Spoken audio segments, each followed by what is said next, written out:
Hello, ladies and gentlemen, and thank you once again for tuning in. This is Doubles Duels 2, Segment 2, or Match 2, if you will. Tonight we're coming to you again from Holiday Lanes in Manchester, Connecticut. I'm Pat Rufo, and I'm joined once again by my broadcast partner, Mr. Eric Leteska. Good evening, Eric. Good evening, Pat. Folks, we had a great conclusion to our first match. Rick Dansereau took on Bryan Miller, defeating him, continuing the undefeated streak for him and his teammate Luke Robustelli, 134-124. We'd like to throw it up to Bryan to recap the first match. Thanks, Eric. Like you said, Rick Dansereau came away with the win in the first match. He looked like the better bowler throughout, consistently on the head pin, converted a number of spares, single pins. His opponent, Bryan Miller, didn't look very comfortable on the lanes, and when he did throw a good ball, seemed to get a bit unlucky. Rick Dansereau had a bit of luck himself, and displayed a bit of skill in this match. Rick credited his third ball in the win. Bryan Miller had a chance in the ninth frame to cut the lead to single digits, but misses this single pin here to give Rick Dansereau the 134-124 win. Now the Dansereau-Robustelli duo have a 1-0 lead.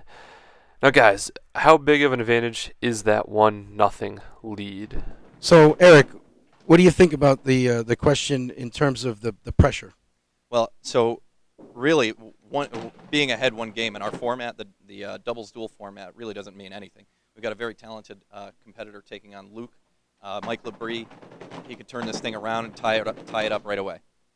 Well, Mike and Luke are going to put on that match in just a moment. Right now, we're going to hear from a word from our sponsors, and we'll be back with the first frame right after this.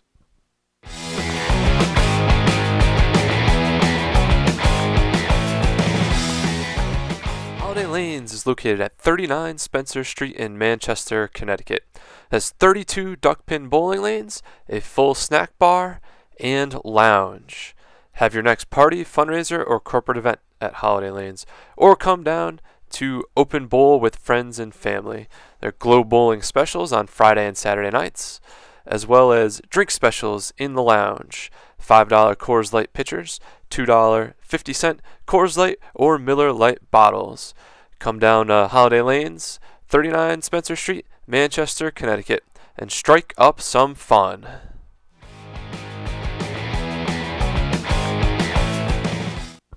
Welcome back, folks. It looks like our bowlers have completed their warm-ups, and in just a few moments, we're going to begin the Robustelli-Labrie match. But before we get to that, let's remind you of the format of the doubles duel. So it's a series of matches, each worth a certain amount of points. Games 1 and 2 are singles matchups. Game 3 is a Scotch doubles format. If we make it to match 4, it's a 2-on-2 match worth 2 points. Each of the 3 games before that worth 1. And it looks like we are ready to kick off the second singles match of the Doubles Duel 2. Luke Robustelli is now up on lane 10, ready to begin.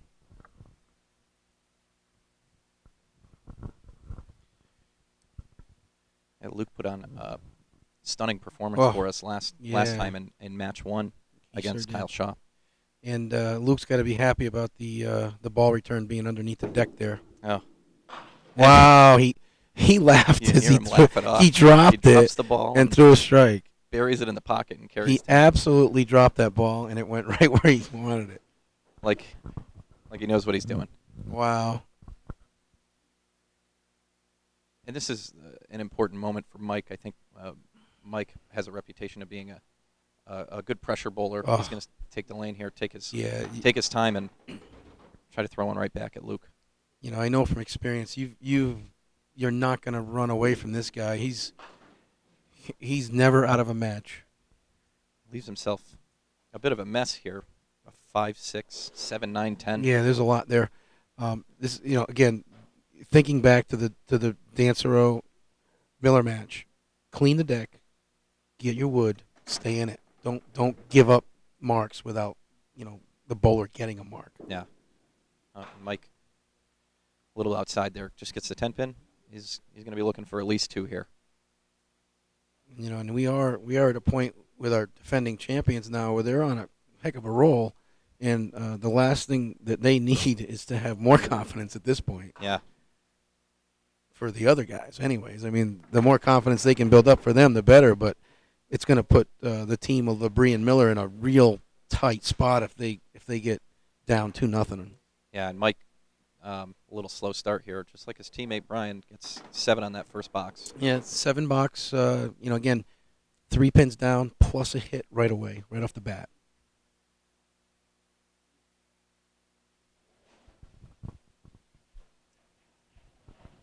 Mike's got this really slow approach.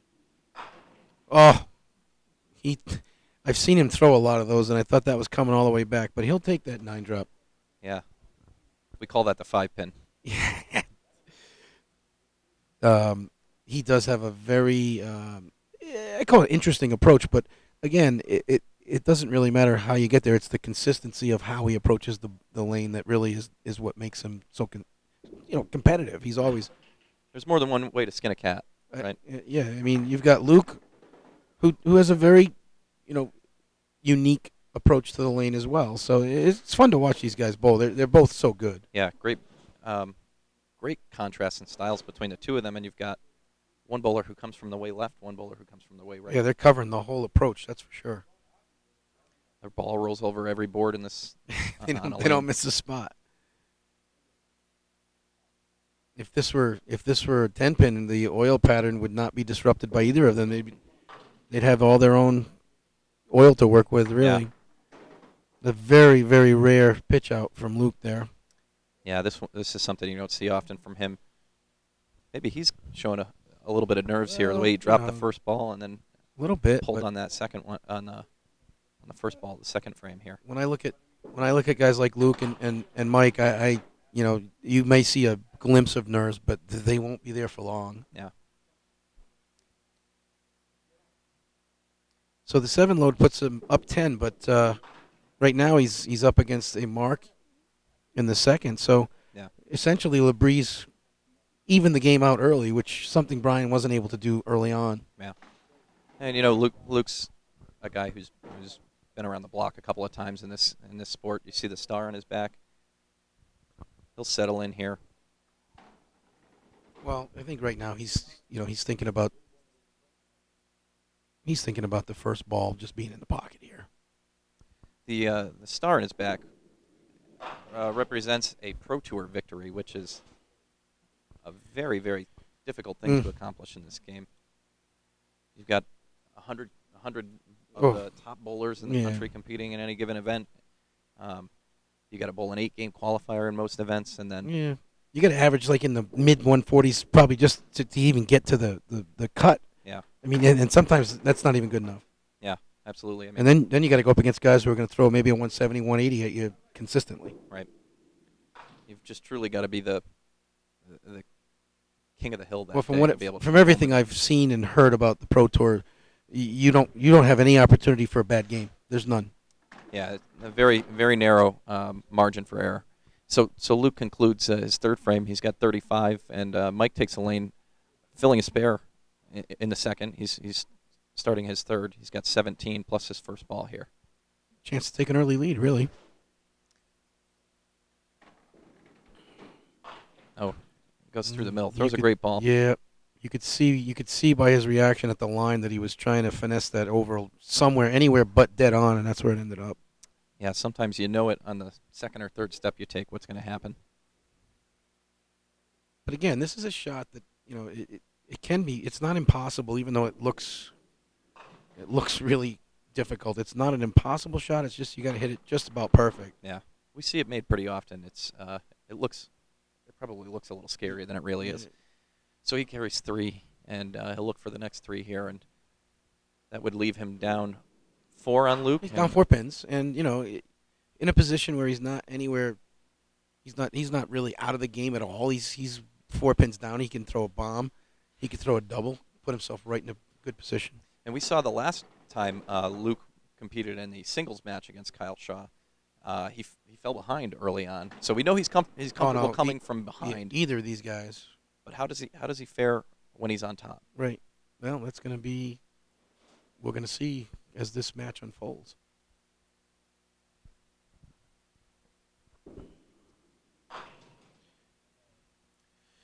Mike wasn't happy with the location, but he's not probably that upset with the actual break.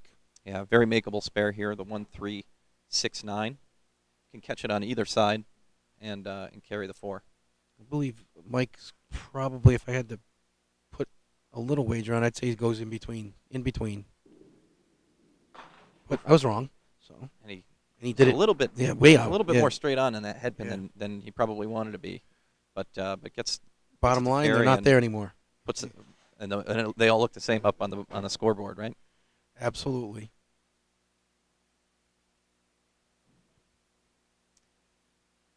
Well, Luke is trying to find a little comfort zone on lane 9 right now. We saw how comfortable he is on the left side of any pair. Absolutely. This is a good time to get started. Oh, and gets the ball out a little bit farther there and right through the middle. The 1-5. There's one. Yeah, there's one that. This is absolutely all about cleaning the deck. Just try to get 9 out of this. We see Luke do a whole lot of this. I think. Oh wow. He just picked off the 9-10.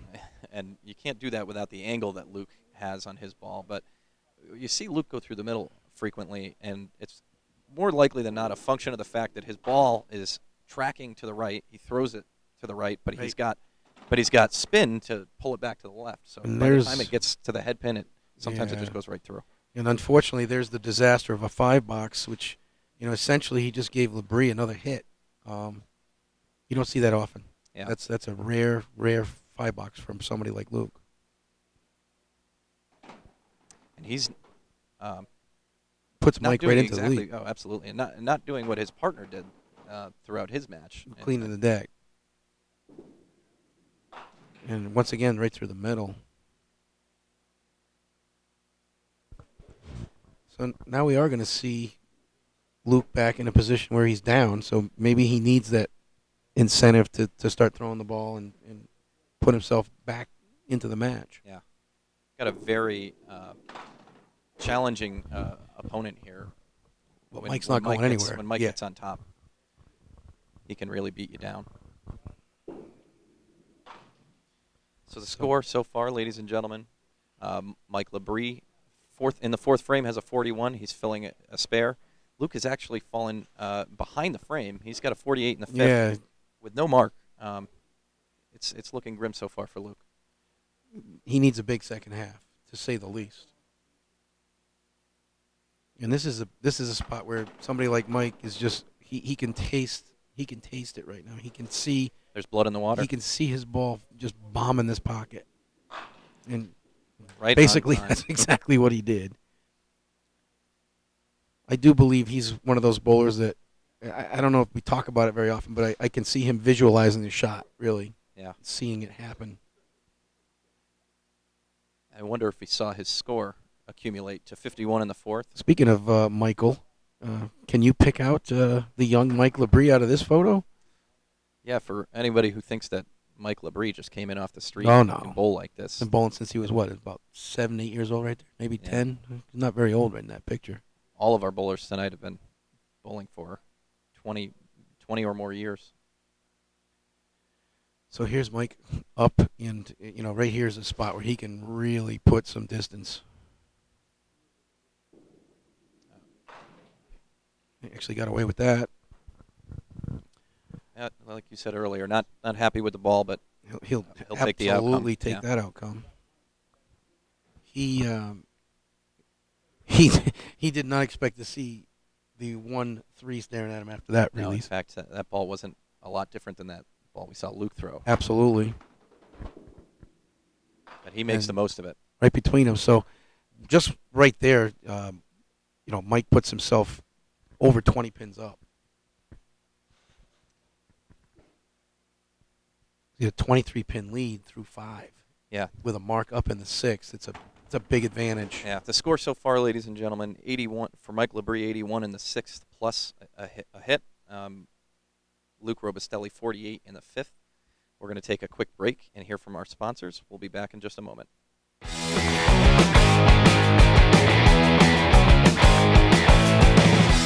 Lucky Strike Lanes is located at 185 Stafford Road in Mansfield, Connecticut. That's Route 32, right across from the drive-in movie theater. Lucky Strike has 24 duckpin lanes and is home of the Eastern Classic, duckpin bowling's most historic tournament. Lucky Strike is also a great place for birthday parties, group outings, corporate functions, and fundraisers. Lucky Strike also has lanes available for open bowling. Rock and Bowl every Friday and Saturday night as well. You can visit Lucky Strike Lanes at luckysstrikelanesct.com or on Facebook, Lucky Strike Lanes CT. Hope to see you soon.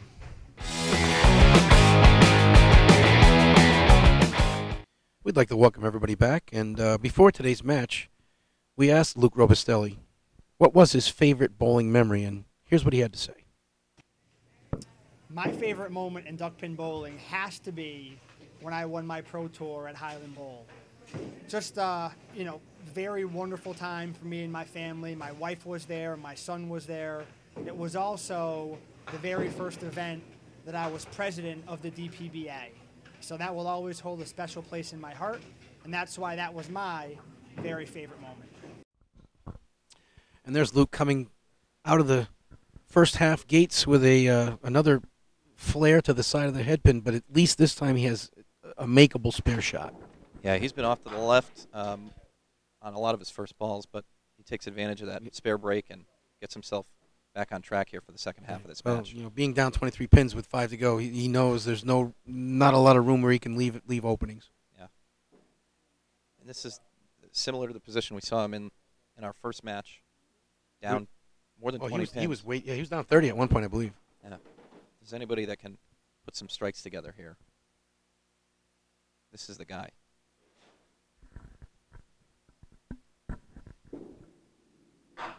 And, boy, we're getting pretty good at that, aren't we? I think so. If the guys knew we were doing that, they'd probably try harder. Crosses over the head pin there in the 1-3 pocket, but carries the 5 pin. So the messenger off the wall. Sets himself up now and puts a little bit more pressure on Mike to keep it going. That's right. Right now, Mike's got to be thinking in some ways that might be a double. Yeah, he's anticipating that Luke's going to be sharp as a tack for the rest of the match, so he knows that this is a moment he needs to capture.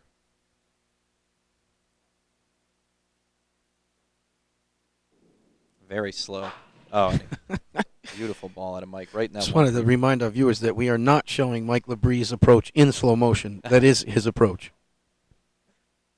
And he, I think it's a great thing in his style. You know, as pressure starts to mount on him, he will slow down a little bit more. He did absolutely there. I mean, but it doesn't really affect him. In fact, he's better the slower that he goes, I think. His release point there was just almost perfect.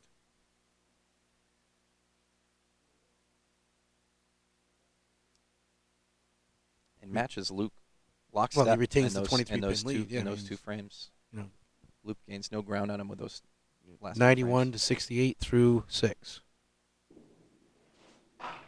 Mike throws a great ball there. It was a solid 6 pin. Just keeps the pressure on Luke. Oh, he's right now he's strung 4 marks in a row, looking for his 5th.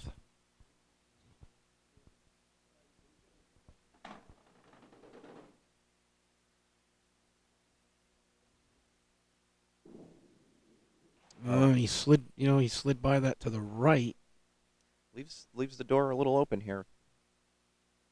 Well, now Luke's thinking a double here, and I am right back in this game. Yeah. Luke's eyes probably lit up a little bit when he saw that. At least it wasn't a shoulders. You know, his shoulders didn't drop to see another mark go up there, anyways. So Mike's sitting at 120 through 8, and Luke is at 78 through 7 with a strike up. So there is definitely room here for Luke to make a move. And he throws another strike. He gets himself to 98 plus 2 hits. He's right back. He's absolutely right back in it. It's a big ball in the match right here. Oh, and Luke throws another great ball. Crushed it. This time that 5 pin doesn't get carried. No, the pin that came flying across came up 6 to 8 feet on the plate before it hit the gutter. Yeah, this is the one bit of daylight he's seen so far this match. He can capitalize and get up a hit on Mike, and he does it. So he's at potentially with a strike here. He's only 2 pins down. Quickly. 12 pins down, but pressure Pressure is officially back on Mike.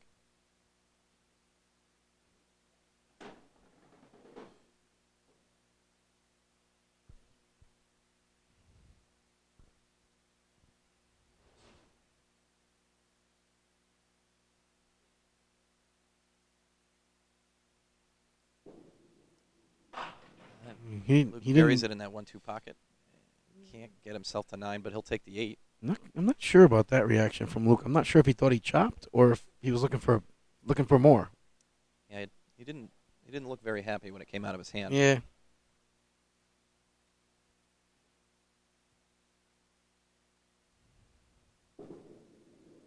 So he makes it, and down 14. Down 14. For the markup. Got the mark.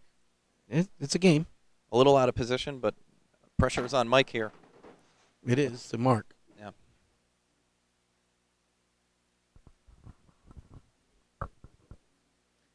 Mike leaves this frame open. Luke has an opportunity to turn this into a single-digit match, reminiscent of the comeback that he Against Kyle, he managed last time. He really did close it out. It's a shot that is Mike's partner, I believe, started the night with that shot right there. Yep, and Mike's crosses over the head pin a little bit light, leaves himself the 3-5-10. And very makeable. It's a little tricky, but go back to last week. I think Bryan Miller's first ball of the week was against Rick was the same exact shot. Oh, and Mike he picks off that 3-pin. So now Luke's eyes are starting to glisten a little bit. He's definitely got a glimpse here. There's hope.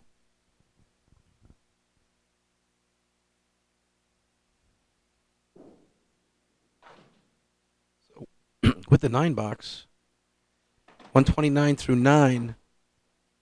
Robustelli with a potential 128 through 9. 126 through 9. Yep. That's an 8.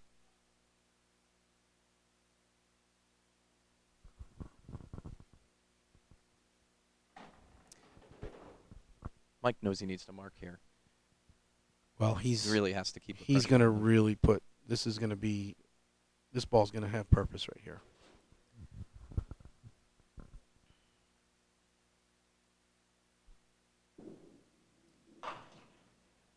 Oh boy. He's not gonna quite have to settle for this 8. He's not quite going to get the real big break. He got a tremendous break on that ball, but now he's going to have to send this. He's going to have to figure out how to get this. There's 2 ways to go. He's got to move that head pin around and hopefully catch a corner. And he's got the right angle on his ball to catch this. He does. Using the ball, hitting the left side of the head pin. First things first. Oh, and he demonstrates it perfectly. Yeah. Well, big spot for that. Now the load. Very big. And in fact, he can force Luke to double. With a very minimal load.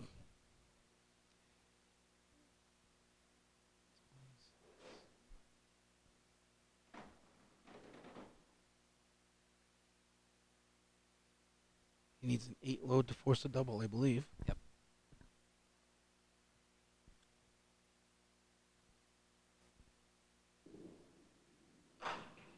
And that's exactly what he has. So Luke knows. It's as if he's tuned into the broadcast. I don't know if he's mic'd up with us or he's got a head. Maybe he's got something. He's got one of those earpieces. He's listening, but seems to be doing exactly what he needs. Just hearing us say it makes it happen. Maybe we can talk to Luke now. Luke, you need a double. Yeah. And this is the moment that we saw Luke at his best. Very exciting ball here. Takes a deep breath. Well, Mike put up a big score, 147, so he absolutely didn't like that ball at all. So for the first time in this format, our the team of defending Robustelli champs drop a match. And Luke carries that spare.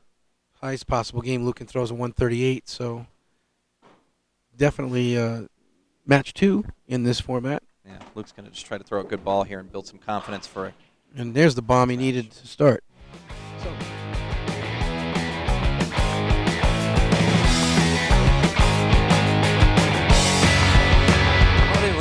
located at 39 Spencer Street in Manchester, Connecticut. It has 32 duckpin bowling lanes, a full snack bar, and lounge.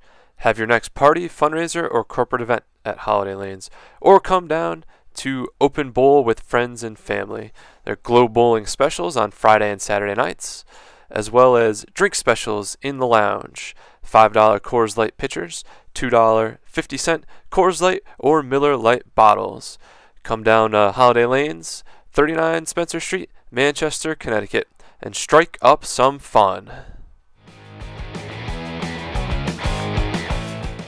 And we are joined by tonight's winner, Mike Labrie, who just finished a match with Luke Robustelli and handed the team of Robustelli and Dansereau their first defeat. How'd it feel out there, Mike? They bleed every once in a while. But it was tough going out there for me. I had to keep plugging away. Got a couple breaks with Luke having a little bit of trouble. He was slipping a little bit, but in the end, persevered. 1-7 at the end. What do you think? Have it all the way? That's the way I like making it too.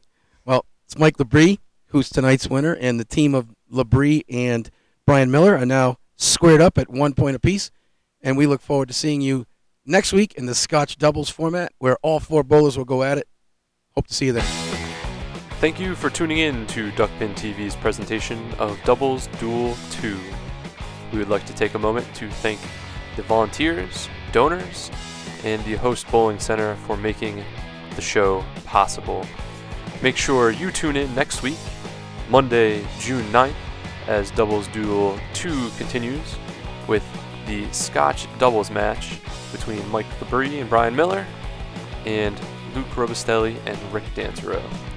Stay tuned to Duckpin TV, the home of duckpin bowling.